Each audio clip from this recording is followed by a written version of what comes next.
Morning, class 2. Today for our reading task, it's your job to put events into order. So we're going to be doing some sequencing Suki tasks. Basically, sequencing Suki helps us with the following things. She helps us to identify and explain the sequence of events in a text. That basically means that she's there to help you think about the order that things happen in. She might ask you to put things, different events from the text into order that they happened. And she may ask you what happened first or what happened last. She could ask you to match events of the day or the time that they happened. So these are all sequencing Suki questions right there. I've got a sequencing Suki question for you guys to answer today before we get on with reading some Matilda. My sequencing Suki question for you today is to put these events into the order that they happened in the story. So, Matilda goes to school, Matilda learns to read, Matilda bleaches her dad's hair, Matilda borrows Fred's parrot. Put them into the right order in which they happened in the story. Okay?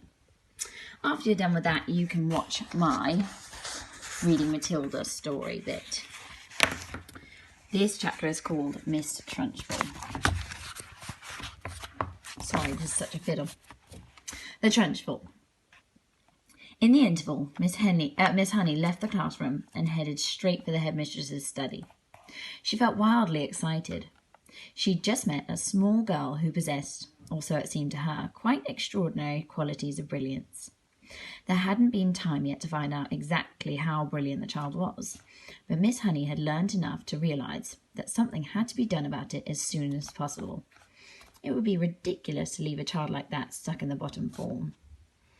Normally, Miss Honey was terrified of the headmistress, and she kept well away from her. But at this moment she felt ready to take on anybody. She knocked on the door of the dreaded private study. "Enter!" boomed the deep and dangerous voice of Miss Trunchbull. Miss Honey went in. Now, most head teachers are chosen because they possess a number of fine qualities. They understand children, and they have the children's best interests at heart. They're sympathetic, they're fair, and they're deeply interested in education. Miss Trunchbull possessed none of these qualities, and however she got her present job was a total mystery. She was above all a most formidable female. She'd once been a famous athlete, and now the muscles were still clearly in evidence. You could see them in the bull neck, the big shoulders, in the thick arms, the sinewy wrists, and in the powerful legs. Looking at her, you get the feeling that this was someone who could bend iron bars and tear telephone directories in half. Her face, I'm afraid, was neither a thing of beauty nor a joy. Nor a joy for small, arrogant eyes. And as for her... Class 2, I've misread that. Nor a joy forever. She had an obstinate chin, a cruel mouth, and small, arrogant eyes. And as for her clothes, they were, to say the least, extremely odd. She always had on a brown cotton smock which was pinched in around the waist with a large leather belt. The belt was fastened in the front with an enormous silver buckle. The massive thighs which emerged from out of the smock were encased in a pair of extraordinary breeches, bottle green in colour and made of coarse twill. These breeches reached out just below the knees, and from there on down she sported green stockings with turn-up tops, which displayed her calf muscles to perfection. On her feet she wore flat-heeled brown brogues with leather flaps. She looked, in short, more like an eccentric, bloodthirsty follower of the staghounds than a headmistress of a nice school for children.